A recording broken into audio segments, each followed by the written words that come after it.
together. Yeah, absolutely. Yes. Yeah. We can make some really beautiful, good stuff out of it, right? I mean, we're going through a struggle, but we can manifest something bigger, beautiful, bolder out of this. Yeah, I see that in these faces on here. My hope is in the folks, they're fighting the fight, whether it's on the streets, mobilizing. I mean, that really gets me going. If I looked on the other side, I'd be depressed all the time because there's no hope there. I want to just welcome the folks who are here so far and let you know that we were scared we would run out of room. So we are recording. Is that okay with everybody, including especially our guests? Absolutely, not a problem. Okay. I just feel like waiting another minute or two before I get going. Okay. I just turned off my video if you're recording. I'm not able to get a haircut. I do not want to be on video. Other than that, I'm happy to be here. I actually am so proud of myself. I cut my husband's hair yesterday. That's how desperate we are. He was shivering, I was shaking, but he's not bald, so it's all good. But I did pop in my face so you Lori, could see it was me. So. All good. Okay. Oh, Lori, I just left a message on your phone. I'm Carol. Hey, Carol, I got your message. I got a few messages to call back. Yeah. Okay. I was busy pushing out on Facebook and Twitter, wherever I could. So if anybody called me today or yesterday, I will speak to you tomorrow. Thank you. Okay, I think let's start, and we can just keep letting people in as they arrive. Thank everyone for joining us on our kickoff of our Indivisible Florida Network's Summer Speaker Series. We have wonderful guests and a wonderful lineup. We are the Indivisible Florida Network, an association of 17 indivisible groups around the state. You can find us at indivisibleflorida.org, and you can find a group to join there too if you don't already belong to one. Some of us are also affiliated with Swing Left, which our group Englewood Indivisible is, and we're very grateful to Swing Left for providing us with a large capacity Zoom for this meeting. So we're very happy. We're happy to have with us, although quiet, Jenny Ice, who's the Florida State Coordinator for Swing Left.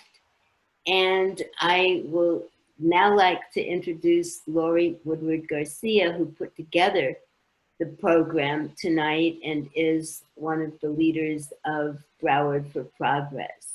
Lori. Thank you so much. I hope we'll be able to hear from Jenny later about what's going on at Swing Left. Yeah. So thank you, first of all, for everybody that is joining us. For folks that don't know, the Indivisible Florida Network was launched right after Trump took office. As you know, many of us started organizing under Indivisible and other resistance groups. We are not aligned, or we are not affiliated with Indivisible National, but we hold many of the same values, and many of our groups do organize with them. But we are a combination of many groups across the state with a vision to remove Trump from office. And that being said, we've been meeting over the last 2 years. The different leaders focused on Tallahassee and other actions and helping each other. But we decided that we wanted to do a little bit more. And the conversation started, who do we want to hear from? And I am so excited that the top of our list was number 1, which is tonight. Both of these women were mentioned as, these are folks that we wanted to hear from. And I think when you finish tonight, you'll understand why. Their experience, their knowledge, their passion for our state and the politics that are happening right now really, I think is timely given what is happening in this country. So I'm super excited that they said yes. Without further ado, I want to introduce both of them. Let me just read a short bio on both of them. And then this is open. So we're going to ask them to update us on different issues given their background. And then we'll open it up at the end for questions. So if you do have any questions, we would ask that you put that into the chat. And so hopefully we'll have time for that. If not, we will forward on to them and hopefully have them be able to follow up. So let me first introduce Ida. Ida Eskamani is a first-generation Iranian-American and the daughter of working people. And I just love that. She earned dual degrees in political science and sociology, as well as a master's in public administration from the University of Central Florida in Orlando. And she has spent the last decade, even though they're young, the last decade working in Florida politics for campaigns, advocacy groups, and lawmakers. She currently works with several progressive organizations in the state, including near and dear to my heart, the Florida Immigrant Coalition, facilitating legislative efforts and coalition building on behalf of marginalized communities. Representative Anna Eskamani is her sister. We're very lucky to have her up at the State House. She's also an Orlando native and also a daughter of working class immigrants, elected to serve District 47 in the Florida House. She is a fierce champion. Anna previously served as Senior Director of Policy of Affairs and Communications for Planned Parenthood of Southwest and Central Florida, and is a PhD student studying public affairs at the University of Florida. Oh my goodness. Wow. Authentic, vocal, and effective. She is a champion for LGBTQ equality, and I'm hoping we're going to hear a little bit from her on that, because I know she does great work in that. The environment, affordable housing, increased access to healthcare and public education. At a footnote, probably one of the premier fighters right now in the unemployment situation. So without further ado, for folks that are joining us, just coming on now, very happy to welcome you from the Indivisible Florida Network. We're a group of 17 different Indivisible and other resistant groups around the state. We are very honored tonight to have both Ida and Anna Eskamani. This is our kickoff series. We have other speakers throughout the summer.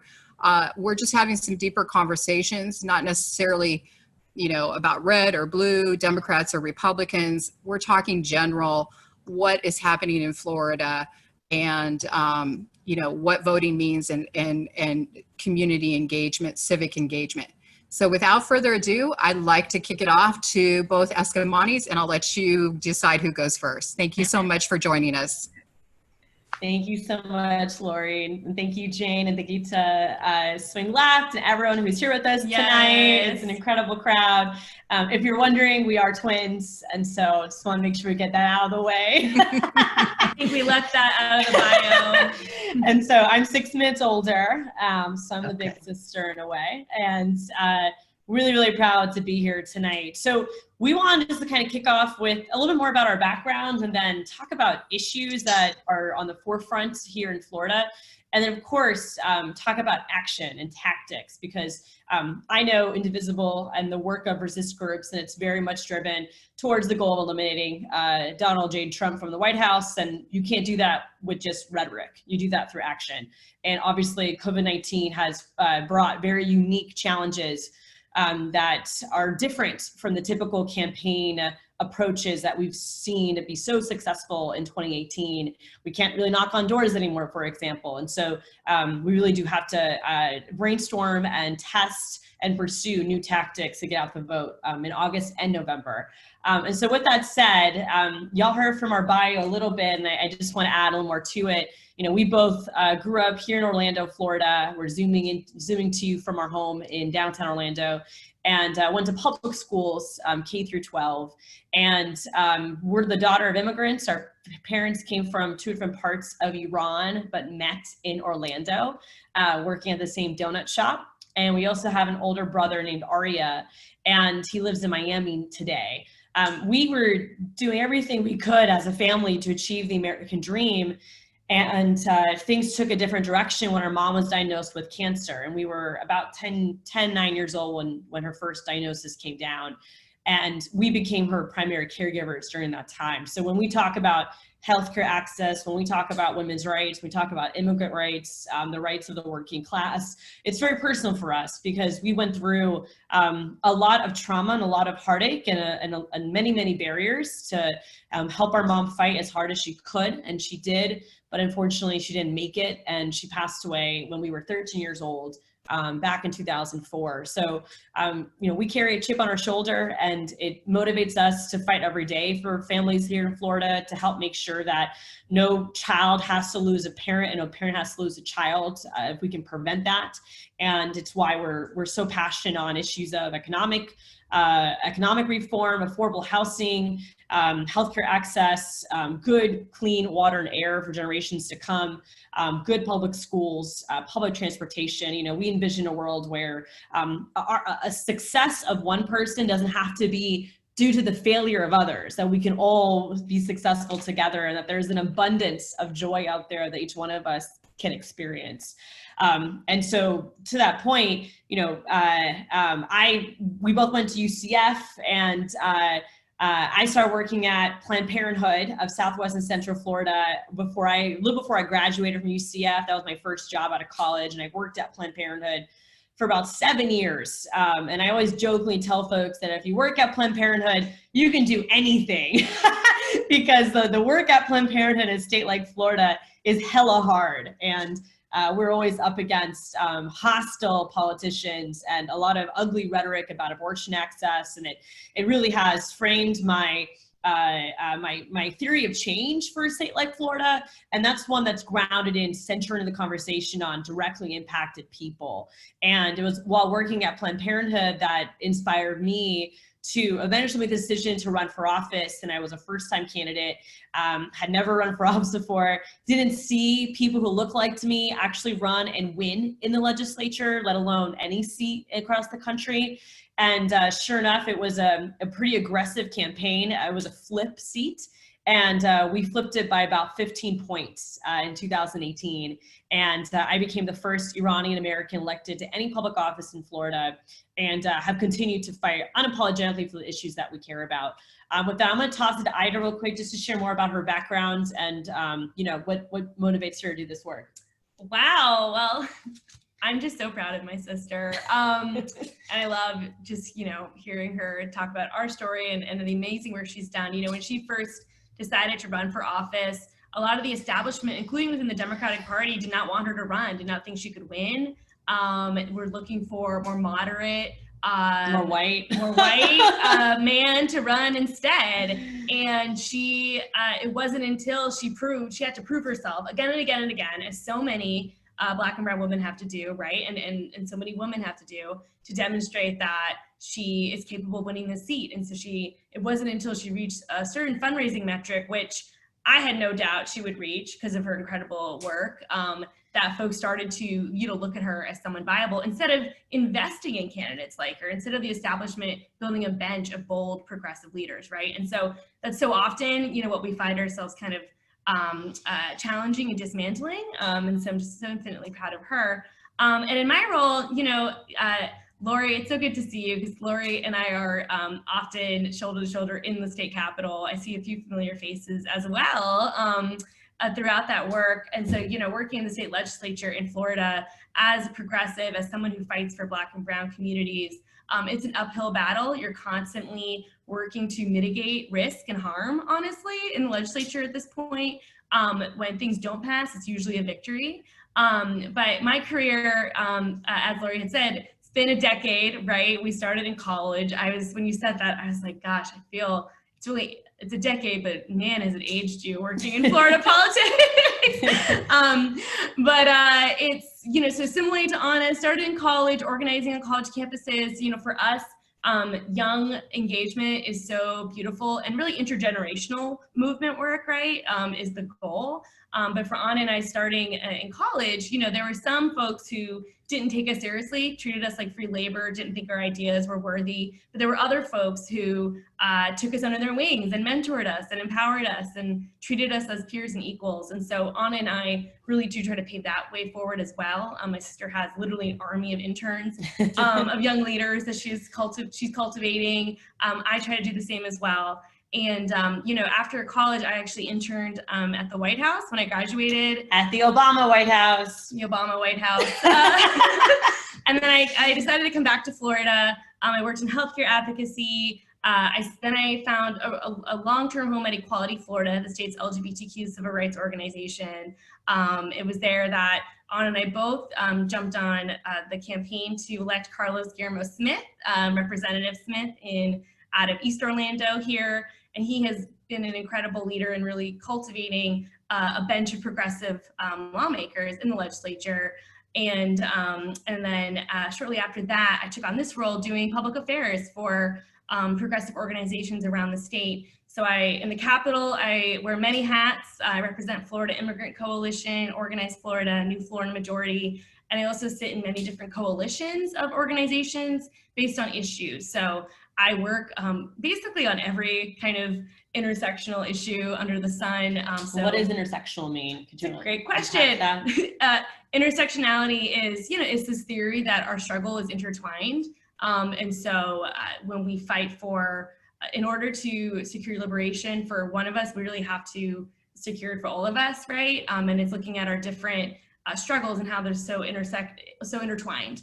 So our destiny is tied, and we can't look at just one issue or one community. We have to look at the whole and how to address really the most marginalized of our communities, right? And if we can focus on the basic dignity and rights and liberation of those communities and centering their leadership, we all will be better and free, right? And so much of the compass in my work is very much around, similar to what Anna said, centering directly impacted people, community, and really, you know, Black trans women represent so much of the injustices in this world, and they're the folks that we need to be cultivating leadership and empowering in this process. And so we both have done a lot of work in these areas. So I work on criminal justice reform, immigration, voting rights, local control, defending local democracy, home rule and local control, racial justice. I saw a question here about the budget and voting rights. We'll definitely can get to that. Absolutely. Appreciate that. And we work on a lot of things in the budget, like affordable housing and so forth. So every issue, right, that touches community, I'm usually somewhat involved with. So, and I want to add too that if folks do have questions, you know, feel free to use the chat box. We'll pull questions from there, and that's a good transition just to kind of set the stage for Florida politics as a whole, and you know what have been the major issues throughout COVID-19 in particular. So to kind of paint the scene, if you will, we had the 2020 legislative session that went from January to March of this year. And then it actually ended during the beginning of COVID-19. So we went from legislative session, and it was a mixed session, if you will. You know, we saw teacher raises, not good enough teacher raises, but a step in the right direction. We saw a 3% raise for state workers. The board, the Affordable Housing Trust Funds for the first time in years was not rated to fill other budget holes. But unfortunately, we did see anti-abortion legislation pass. We did see anti-immigrant legislation pass, the E-Verify legislation. We've seen watered down environmental bills that are, titled Clean Water Act, but they really don't have any teeth.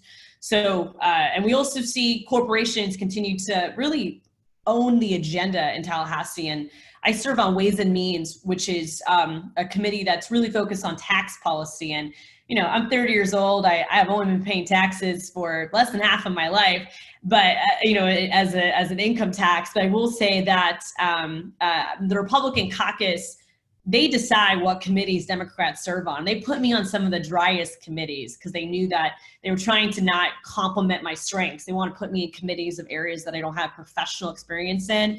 And I took that as a challenge. And actually, as I sit here, you know, I have one of my tax policy books. I am always reading about taxes, and have really become a queen on the Ways and Means Committee, asking tough questions, and it's pretty disgusting.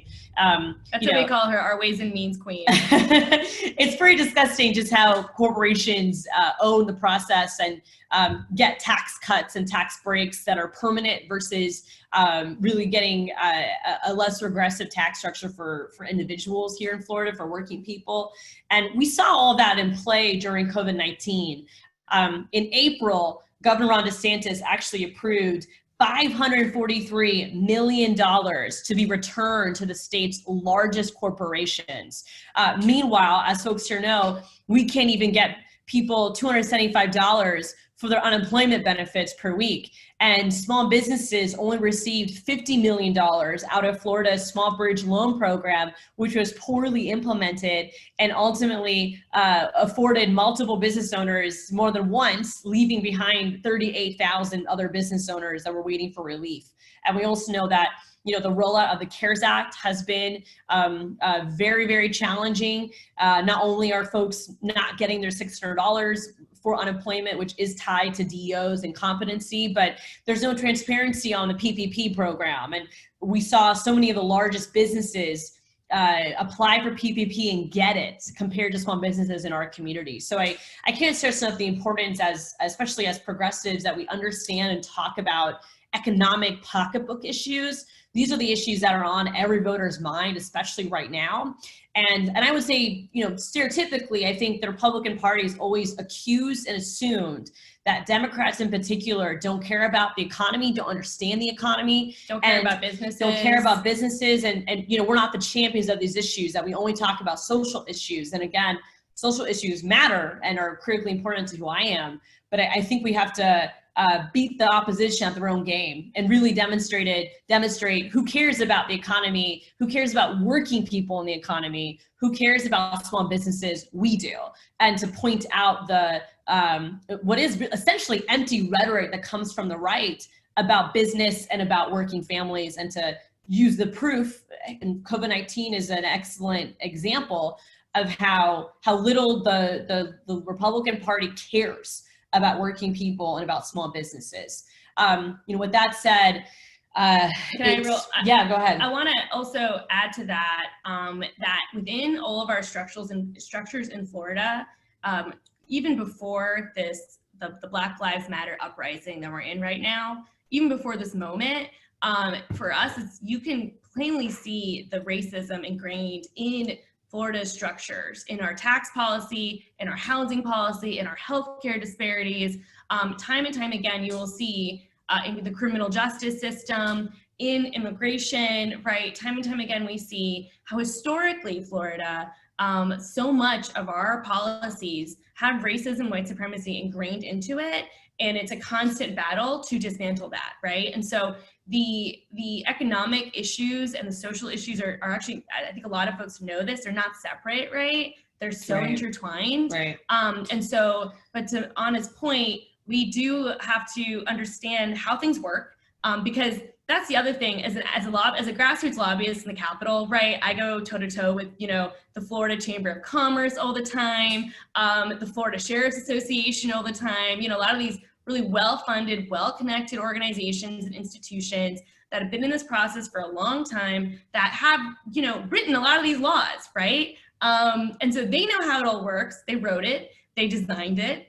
They designed it to keep us down, right? To keep our communities down, because they don't want us to have the power to challenge the status quo, to demand that corporations pay their fair share, right? And so all this is really interconnected. And as we look at this, you know, movement around defending Black lives and how we can be accomplices, right? It's really important to remember, as you look through these different policies, to see just really the explicit racism in so many of the and policies. Just to give a few examples, so I did a tweet thread about this maybe a week ago about tax policy and its racist history. And sales tax actually started in Mississippi. The first state to actually implement a sales tax was Mississippi in 1932, because they wanted to reduce the burden of taxation on property owners who were white and men, and put it on those who don't own property through purchasing of items, which tend to be Black folks and folks of working class.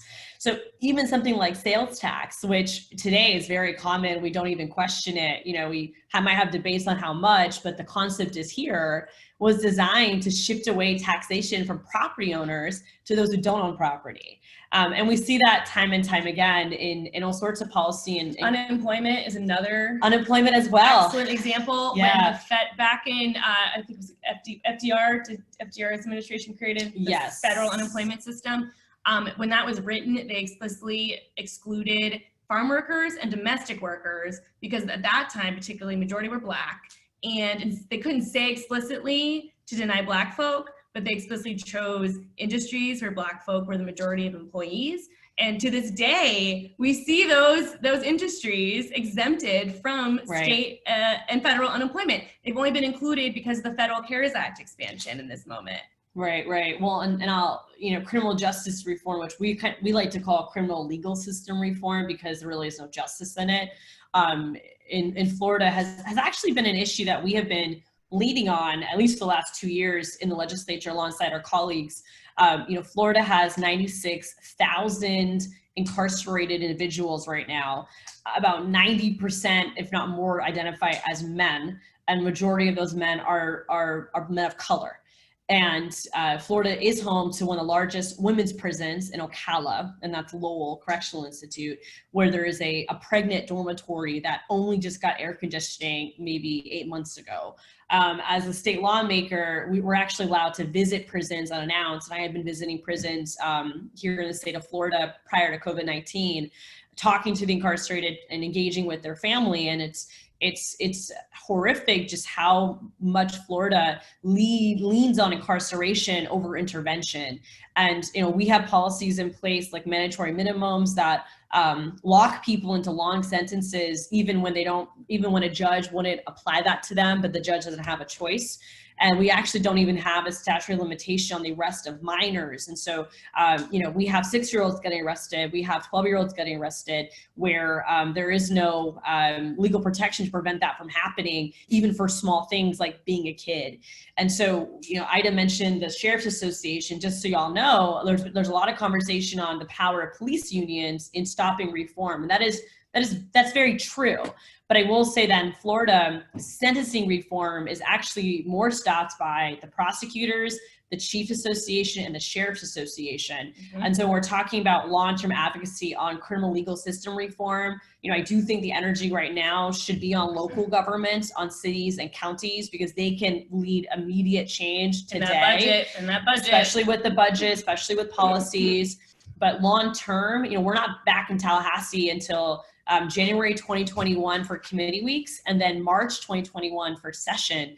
And as y'all know, we have an election between now and then. I'm up for re-election. Every House member is. So we don't even know what the legislative breakdown will be along party lines yet. But to keep this energy going, into the next year is really important, because that's going to be when we can really lead on statutory changes, and we really do need to get the support of these major institutions like the sheriffs, like the chiefs, like prosecutors, who have been the ones stopping a lot of reform.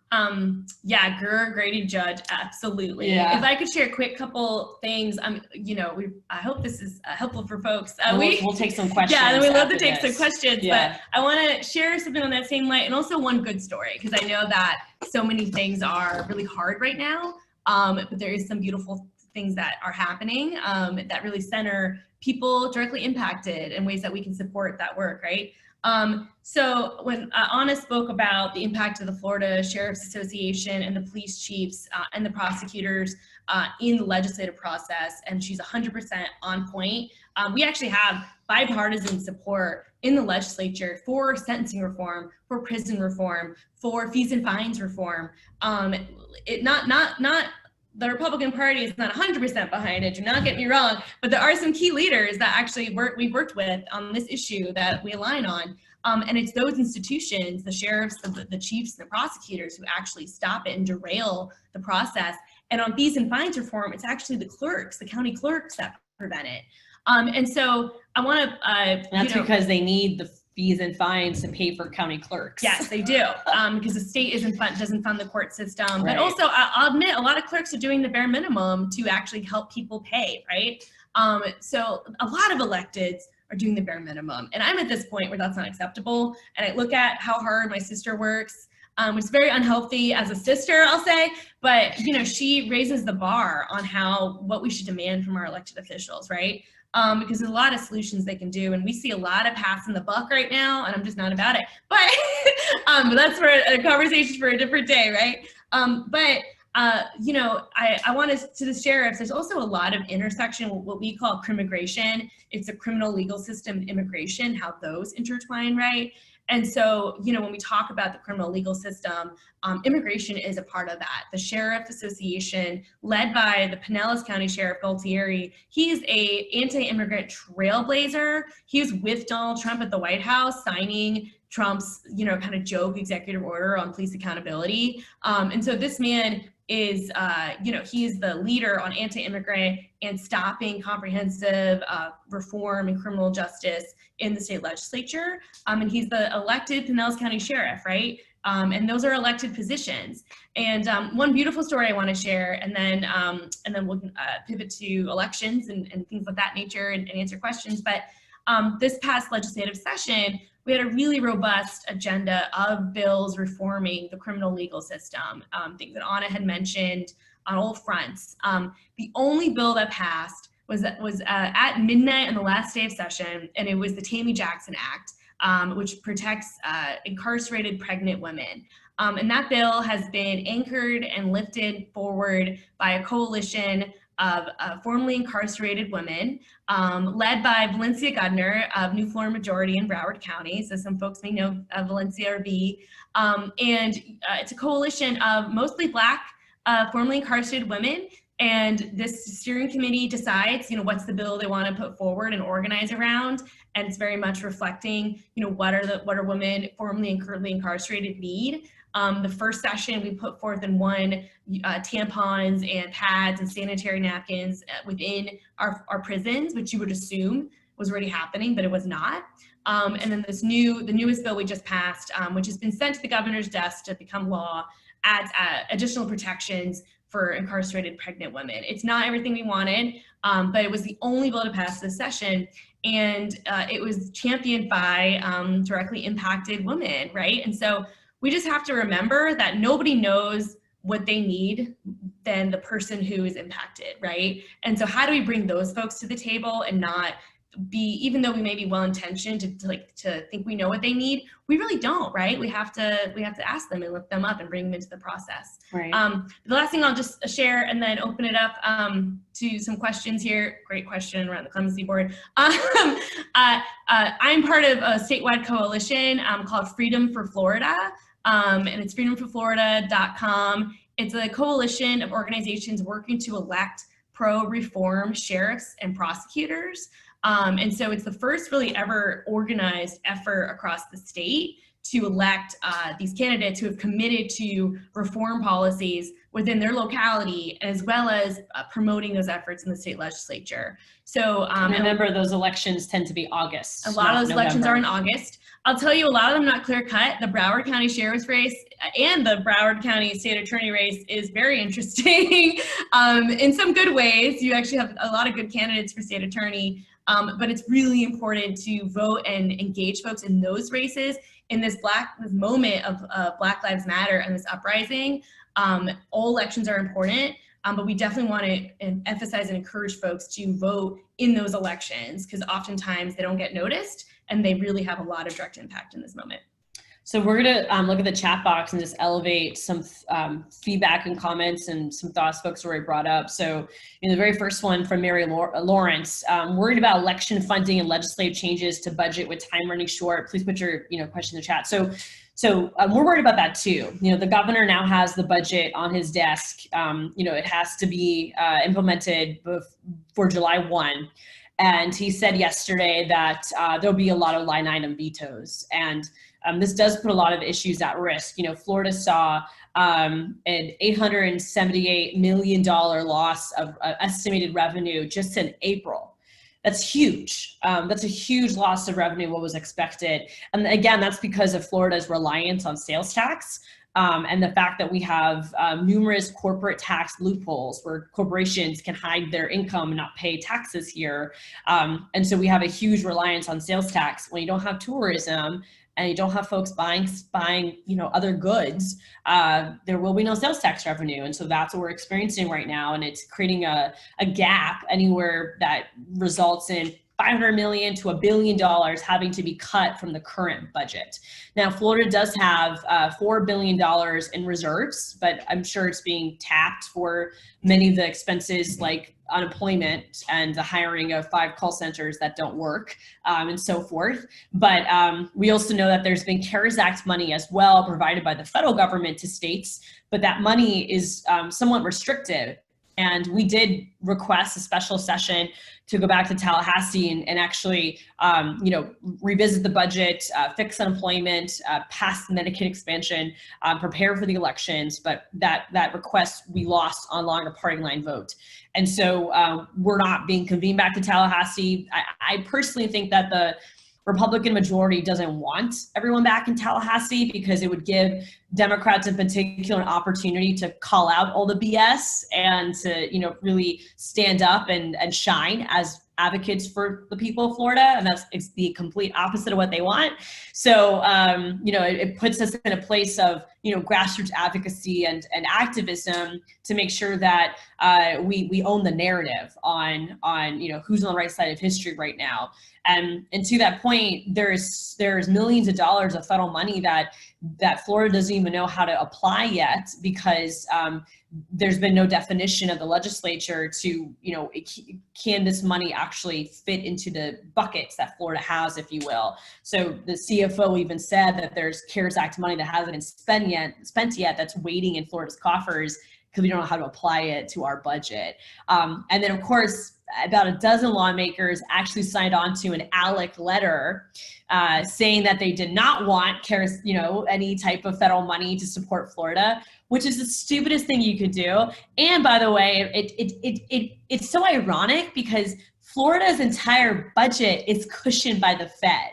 I can't stress that enough. We have a $91 billion budget. Majority of that comes from the federal government. Like we get so much money from, and it's earmarked, right? It can't be moved to different categories, but we get transportation dollars, we get healthcare dollars, we get a lot of money from the federal government that is considered in our budget, but it's not actually Florida revenue. So it's not like Florida isn't used to federal money, and even the governor said he wanted flexibility with the Fed, and yet you have lawmakers for political gain saying the opposite. So anyways, I say all of that because we should be prepared for vetoes. I do think things like teacher pay and affordable housing and water projects for the governor are political priorities that he might try to protect. And I'm really urging the governor to veto projects that benefit corporations over those that people need. But as I mentioned earlier, we gave away $500 million to corporations that we should have kept because that would have cushioned us during this time.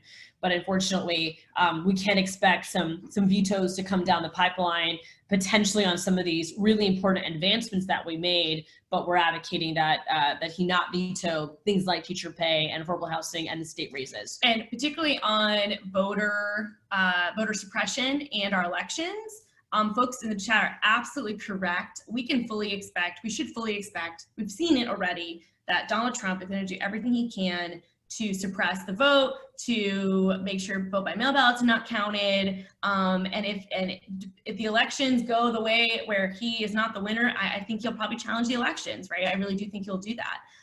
But a few things in the legislature on election security, just to bring up, we did secure ERIC funding in this budget. ERIC is a national program for election security and voter roll security and things of that nature. And the governor could veto those dollars as well. So we're watching that as well. The governor, after much advocacy from advocates like myself, as well as the Supervisor of Elections Association, did accept the $20 million in the CARES Act to support expanding our election infrastructure in Florida.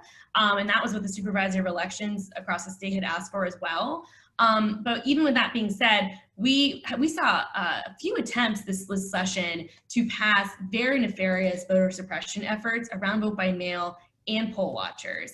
We were actually able to stop both of those efforts in the legislature. One of them came on the last day of session, and folks like Rep. Anna Eskamani essentially filibustered that bill, so it didn't pass, and the Senate let it die. But it would have expanded the prosecution of ballot harvesting in Florida. So if like your girlfriend wanted to drop off your vote by mail ballot for you, that would have been illegal if this bill would have passed. We also saw some new loosening of restrictions on poll watchers. Currently, poll watchers have to come from the county they're poll watching in. There was a bill that would have allowed poll watchers from anywhere to operate in any county. And that coincided with, news around how the Trump campaign is going to have a massive, poll watching, paid effort and army. And so they basically wanted to loosen all the rules so they could just bring in white supremacists into minority polling locations and to intimidate voters, right, and challenge voters.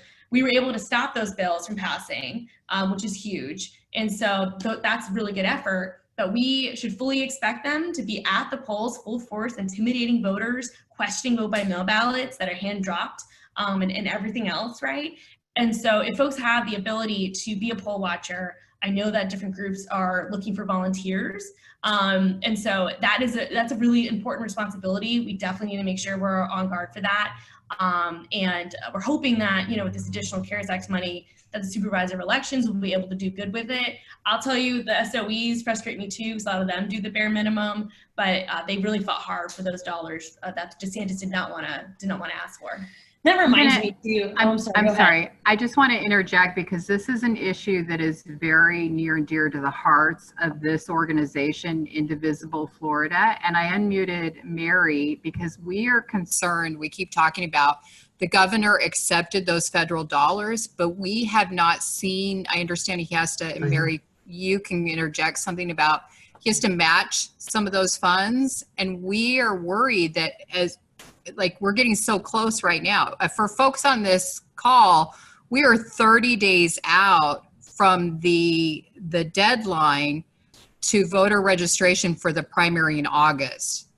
So it takes time for our supervisor of elections to create the systems and the processes in place. So could you speak, and Mary, if you're the expert on this, I'll interject, I'll defer to you.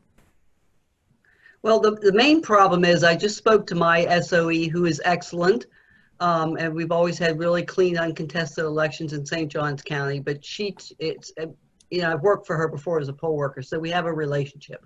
But as of the end of last week, none of the counties have seen any of the 20 million. They need to buy postage. They need to get these ballots. You're absolutely right. You're absolutely right. So what can we do? I guess is my thing, because this is at least new information tonight that he answered the letter, the April 7th letter, was very encouraging, because I had not heard that. Yes, and the other thing to note on top of that is House Bill 1005 was just sent to the governor's desk today. This is a bill that basically would allow online tabulation. It's a huge security risk. All the different voting rights orgs are urging him to veto it. But that was just sent to his desk, House Bill 1005. And so that bill is another very alarming proposal that's been sent to his desk. And a way to, thinking about how do you influence someone like Governor Ron DeSantis, right? I mean, obviously, he doesn't seem to really care about everyday people. He totally ignores us completely. And actually, what's interesting too is when you talk to those who are working with the governor more closely, he keeps a very close circle of people. I've heard from many Republicans too that it's not like when Governor Rick Scott, he would, believe it or not, be very, open to different types of people working in his administration. And the common theme we've heard from this governor is that he does keep close to him trusted people and not a lot of other folks. And so it's I think it is very difficult to have voices be heard when that's how you operate. So to that point, I do think mobilization of supervisor of elections is one smart tactic. If everyone asks their SOE to sign on to a letter to the governor, asking for this money, when the urgency is coming from those grass top elected officials, if you will, I think it might be taken more seriously. Perhaps. But also, you know, thinking about a larger grassroots effort is definitely a value. I'm happy to send some stuff that I have from like the voting rights world, but it's an uphill battle on everything in this administration.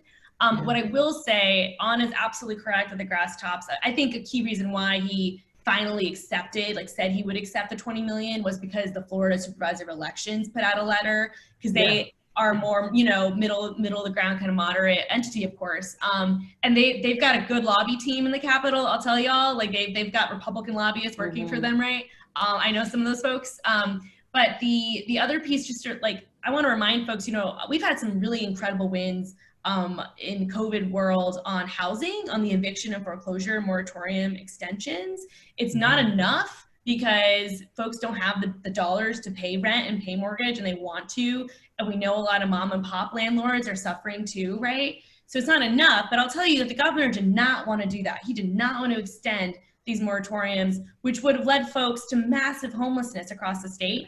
And I'm convinced he only did it because we organized. We were nonstop putting pressure on him. Folks like Anna Eskamani put op-eds in papers. We had every media market was covering it. We had grassroots calls going in. And the last minute, he's extended it twice now, and it's set to expire again July 1st. So we're currently pushing that again, not just for an extension. We need real solutions here to make our communities whole, but organizing does work. It's why we've seen, you know, local mayors want to relook at budgets to see how they can better invest in Black communities. So, you know, keep organizing as well, keep up that pressure. I think there's definitely fatigue because there's so many things going on that are terrible and wrong. So it's a lot.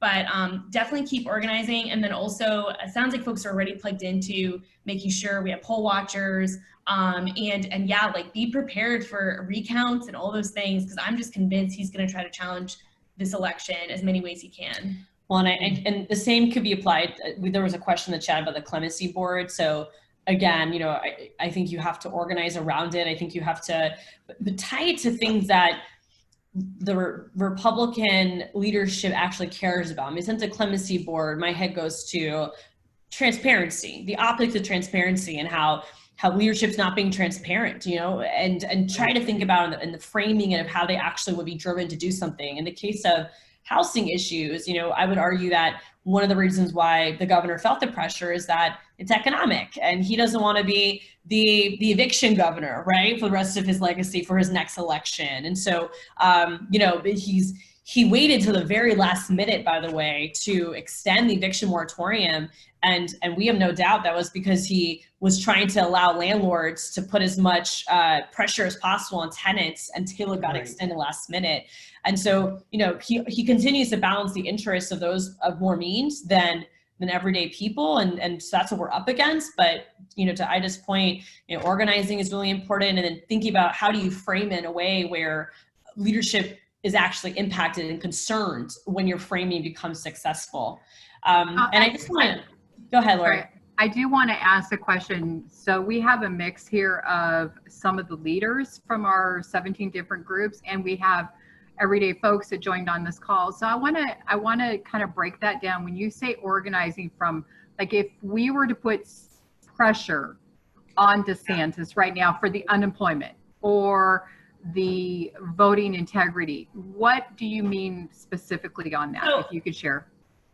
I may have a different brilliant idea than what I'm about to say. So you let me know how you feel, right? But I do think when we look at how we can organize the governor, part of this is he's not up for re-election, right? So how do we use him as a piñata to put pressure on people who are up for election? And so when you look in your districts and your counties, you look at the competitive state house and state senate races that may be in your region, think about targeting that candidate in a sense of like, hey, you know, we have here in Seminole County, for example, Scott Plakin, who voted for the unemployment bill in 2011. He's running for re-election. He won only by 2%. So thinking about targeting him and saying like, Representative Scott Plakin, who do you stand with? Trump and DeSantis and corporations, or us? Are you going to do this, right? So putting the pressure on him but using DeSantis and or Trump as kind of like the reason why he's in this like tight space will prompt him now to go to DeSantis's administration and say, Governor DeSantis, my constituents are making this an election issue. I could lose because of what you're doing. What are you gonna do to fix this, right? So it's like, and then we're also helping our cause, just trying to get these people out of office as well, who are really up for election this year, which is of course like people like Scott Plakan as well as Donald Trump. So the tactic Ida is describing is called power mapping. And so power mapping is the act of picking the decision maker and then trying to think of ways you can reach that decision maker. Because, candidly, if Governor DeSantis is your target, my assumption is no one in this space has a direct access to the governor, right? You don't go to the same church he does. You don't go to the same schools kids go to. And so power mapping, a way to get to him, could be challenging, but power mapping, a way to get to him through folks in your network, is a lot easier. And so if your elected representative, is someone that Ida described, then how do you influence that person to then influence the main decision maker? And you can put that on a X and Y, access and power map it. So like we, issued eviction notices on these state lawmakers' offices, right? Because they're evicting our people, so we're going to evict you come this election. If you don't tell Governor DeSantis to act on, on the eviction moratorium, right? And the other point to that too in organizing is being as specific as possible with your ask. One thing that we're witnessing during this uprising of a movement for Black lives is that there's a lot of different levels of experience, a lot of different types of asks. And sometimes, folks haven't asked for the sheriff's department, but they're asking to the police station instead. And so you really want to make sure that you're as targeted as possible and accurate as possible with your ask, and making sure that you're at the right target. There's been many times where I get emails from constituents about federal issues. And as much as I wish I could help you, I'm not a member of Congress. I'm a state House representative. So I often will, direct them to finding their member of Congress. But, as organizers, we need to teach one another how to read a budget, teach one another, what is the specific ask and why, and make sure that everyone is singing the same tune, so that when you're actually approaching that target of an influencer, that you're able to be as specific and clear as possible. And I will, there's a lot of chaotic energy right now that I do think is unavoidable and somewhat helpful, because I think a lot of folks in positions, kind of needed just to to tease it out, right? There's a lot of people in positions of power right now that are just stunned. They've never seen this type of civic engagement. And that's great. And it's incredible, right? Yeah. It's a little chaotic, but sometimes the target's a little bit off, but all of that noise is really good in that sense. But you're absolutely right in the sense of the target. And the one last thing I'll say is there needs to be electoral consequences for the decisions these people are making, right?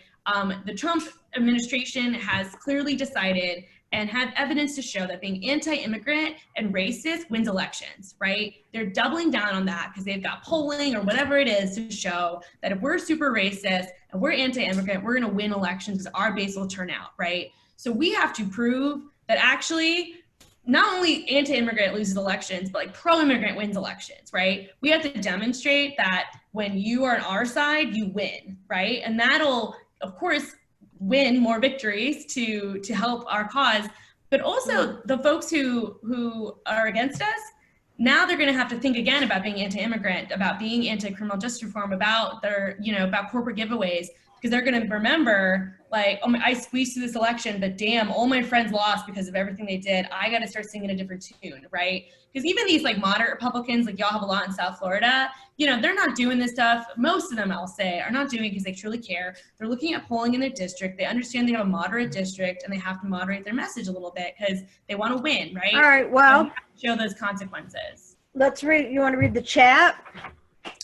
Yeah, absolutely. There was another question just came in around mobilizing young people. So we definitely are mobilizing young people. I mean, Ida mentioned with our work, both with my campaign and with my legislative office, we have combined about 35 interns every semester. They've got another action alert for Indivisible Florida Network. Can you take 5 minutes to join our Click to Tweet campaign? Hold on. That's okay. It's awesome. Yeah, y'all should awesome. Definitely do that.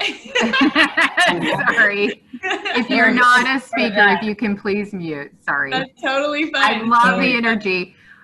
This being 7:54, we're going to probably try and wrap up. I promise the chat, we can try and get to the questions, and we'll send that off to both the Eskamani sisters, and if they can help out. I do want to, because this is a pain point, and you did talk about election security, and I have seen several messages on there about unemployment. There are a lot of people that have still been waiting, that are not able to get processed. What do you recommend? And I know for folks on here, please follow her on Twitter, Facebook, and all that, and sign up for the messaging. But what can you say to kind of give us a direction, and how can we help push for better resolution of this? And I just want to say something about this. You know, the one thing in the long term that concerns me is, you know, in Miami-Dade, since they were not able to deal with their water issue, the federal government came in and said, look, you're not able to manage this, so we're going to take this over. Are we getting to a point where the federal government should really be administering our unemployment benefits? Because this is crazy. Absolutely. I mean, I would say yes to that. And I am requesting more than once a federal investigation into the unemployment system, because it's criminal. And there finally is one, right? Well, two U.S. senators announced it, but you know, nothing's official yet. I'll say too that money in the CARES Act was allocated towards the federal inspector general, specifically to the implementation of CARES Act dollars with states. And so I do think there will be you know, evidence to further emphasize the need for major changes with Florida's unemployment system, and that everything that folks have been experiencing will really come to light in a national way, you know, once there's a deeper investigation into everything that's going on. The system is completely broken, and we have Floridians who at this point have waited 3 months and haven't seen a penny. I always encourage folks to keep a few things in mind with the unemployment system, and we have a caseload of over 12,000 right now and counting. And to this day, my inbox is just full of unemployment claims. She's doing more than most like state senators. Just want to say. I just want to interject. That is 12,000 for you. So that could be 12,000 for other representatives. Is that correct? Potentially, but we're working with folks outside of our district. And candidly, there are days where, you know, I would say that like out of 100 people, maybe 10 are my constituents. And so, you know, we are working with folks across the state because we don't say no to anyone. Her office, her caseload is more than most of her colleagues because she's been so vocal and so just nonstop fighting for folks. So it's a massive caseload. Right, right. And so to that point, though, you know, I will say common themes we see with a lot of people include they're active, they're eligible, but their weeks have been disqualified, or they're having trouble certifying their weeks. We also see folks that are still pending. We see some folks that haven't started their Connect accounts. They think that new mobile-friendly website is all they have to do, when in reality you have to go into Connect, and there's now the waiting room, and obviously the Connect website continues to be difficult to maneuver and navigate, but I have to stress to folks, you have to use the Connect account. There's no way around it. And the Connect account is where you apply for regular unemployment compensation, or if you're ineligible for that, you will apply for PUA. And if you expire your weeks with regular unemployment compensation, you would then apply for PEUC, and everything happens in Connect. So, you know, the first tip I'll give is that you want a Connect account that is active and eligible. And then once you're at that phase, you can start certifying weeks. The issue is getting to that phase. And then once you're there, making sure that your weeks don't become disqualified, which seem to be happening for systematic reasons. I think it's because the work search requirement has been waived, but the Connect system doesn't know that. And so when people move through the work search requirement every time they certify their weeks, I don't think Connect actually understands that they don't have to do it. So, you know, the problems have persisted. I really encourage folks to feel free to email your state lawmaker or email me.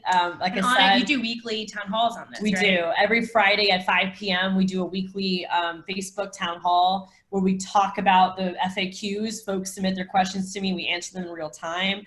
But I will say when there are claim-specific questions, the only individual that can help is someone at DEO, because we don't have access to actually look at your claim and to fix things in your claim. All we can do is troubleshoot and offer next steps when it comes to the process. But you got to talk to someone at DEO, and if you email us, you'll get our escalation form and we'll send your information to DEO. But you know, there continues to be just a lot of pain felt by Floridians across the state. And when it comes to, you know, changing the system, you know, again, at this point, it has to be during the next legislative session. This needs to be an election issue. You know, if your state lawmaker did nothing about unemployment during COVID-19, they should not be in office. This needs to be an election topic. And a lot of the folks that are running for re-election were in the legislature in 2011, and they voted to gut this program because corporations wanted them to. So the Connect system that you speak about has been down for the last few days. Is that correct? My understanding is that folks have been able to log in, but it does close every night and it closes on the weekends. But I do know, I mean, I've seen some screenshots that folks sent me today. I think it was accessible today, but the issue is that even getting into the website is time consuming. I spoke to a constituent today who actually went to the Career Source office in our district, and he had to use 5 different computers to try to get into Connect and to not face a glitch when it came to certifying his week. So even though you can log into the website, still plenty of problems when you get there. So I can tell you, because I've been trying for 2 days, it's telling me that the site is in update mode. Interesting. So I have not been able to get on for 2 days, but I don't want to take away. Can you send that Yeah, screenshot? yeah. If I try again tomorrow, I definitely will tweet that. Yeah, send it to us. I mean, again, some folks did get in today, but it doesn't surprise me when folks get different responses. Yeah, I know there's a lot of pain in this state, and I just want to take a moment. And it's 8 o'clock. I'm very respectful of people's time. So grateful to everybody that took this time. I think you understand that the knowledge, the experience, if I can just ask for you to give us what you need from us, because we're activists. Obviously, we're concerned about Florida. We're concerned about the direction of our economy, our jobs, healthcare, immigrants, many issues that we fight on. So I want to hear what can 1 or 2 steps that each of us can do from each of you. And then if I can, I really want to pull in Swing Left, because they've been gracious enough if they can give us just a wrap up, and then we'll close this out. So I'll defer to you. That sounds great. I mean, my first reaction is vote by mail. And so I do think we need to emphasize vote by mail this cycle.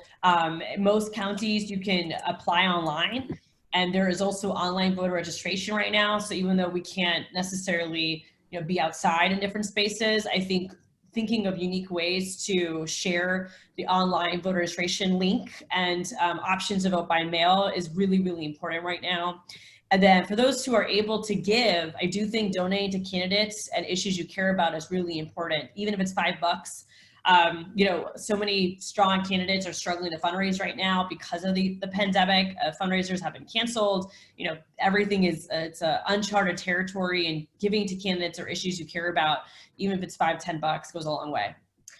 Echo that, and I love y'all's emphasis on election security and combating voter suppression. That's going to be a really critical thing this cycle. We know it, and so just keep that effort up. And continue to also emphasize local elections. When you can get somebody to vote for the state house, for their sheriff, for their prosecutor, they're going to vote for the president, right? And we need to elect Joe Biden, absolutely. But we can do that by really focusing on the grassroots, and because we need all those seats to be on our side. Awesome, thank you so much. I can't even thank you enough. I mean, like I said, honestly, when the conversation came up in our group, both of you were mentioned as like, we really, and I put out there, I was like, let me just put this out into the universe. Really grateful that both of you joined us tonight. And I want to ask for Swing Left. Before I do, I am going to put a link in for folks to join or check out our Indivisible Florida page. Next month, we have Amy Siskin will be joining us. Amy Siskin is probably one of the renowned experts on fascism. If you don't follow her on Facebook or Twitter, you definitely want to check her out. She's been going toe to toe with the president the last couple of years. She's an author, she's a media, on media, so definitely want to sign up for that event next month. Swing Left, hopefully we can hear from you. Hello, I'm Jenny Ice. Thank you so much, Lori and Mary and Jane and Representative Eskamani and Ida, who's doing all these amazing things. I don't know about you guys, but I feel better for having been on this call. And I just want to thank these folks because they are unceasing in their work. And that is incredibly helpful for our souls right now. And it's really great to see you all here tonight. I don't know if you realize this, but we are still 5 months out from the election in November, and you all are here tonight, which says a great deal about hope for the future. Swing Left is all in Florida. We are in on targeted state ledge races that are not already held by wonderful allies like Representative Eskamani, and we're trying to help flip, give her some support, help flip at least one of those state sides of the legislature. We are also working very hard. I don't know if you guys have heard this. It might be news to you.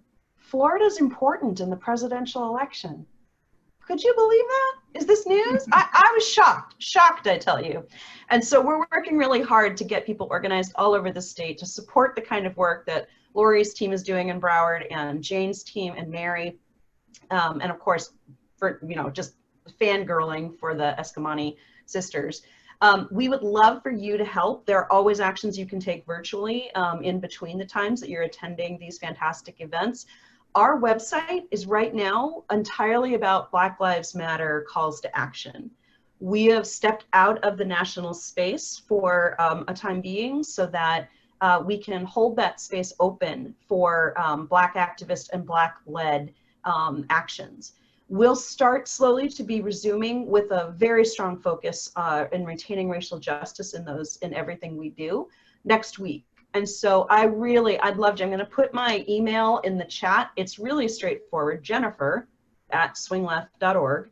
And check out swingleft.org next week. There's a way to type in your zip code and find things to do immediately wherever you are. And we welcome you. We're really trying hard to make sure that all of you have the most important asks, the most impactful asks in the races that we think will make a huge difference in flipping control of the Florida State House, at least one side of the Florida State House, because we would like to give Representative Eskamani a little help, a little backup. She's working triple time right now. Anyway, thank you again. Just a big hand for the people who put this on tonight and for the Eskamanis. And I'm so grateful for the opportunity to host you all tonight. We're very grateful for all of you. And I will sign off now.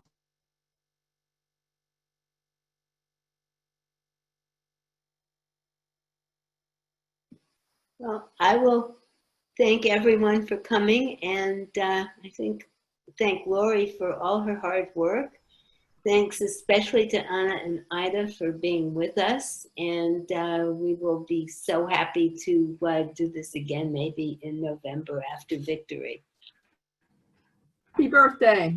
Thank you so much. Absolutely. Good night, Thank everyone. you, everybody. Thank you.